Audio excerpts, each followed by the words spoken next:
آپ نے اگر $1 نوٹ کا اگر کبھی نقشہ دیکھا ہو، اس کے اوپر جو سگنیا بنا ہوا ہے، جو نشان ہے، وہ کیا ہے؟ پیرامڈ، احرام مصر۔ یہ کن کے لیے اہمیت رکھتے ہیں؟ ہزارہا یہودیوں کا خون اور ان کی ہڈیاں ان پیرامڈز کے تلے دبی ہوئی۔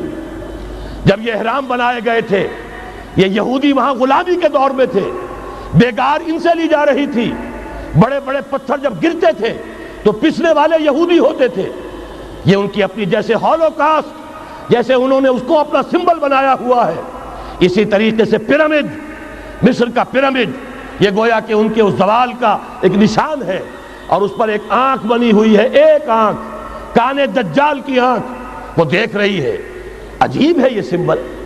نیچے لکھا ہوا ہے نووس آرڈو سکلورم، اور یہ در حقیقت 1776 جو نیچے لکھا ہوا ہے وہ رومن حروف کے اندر یہ 1776 ہے، جو میں بتا چکا ہوں آرڈر آف الومناٹی وساپ نے قائم کیا تھا۔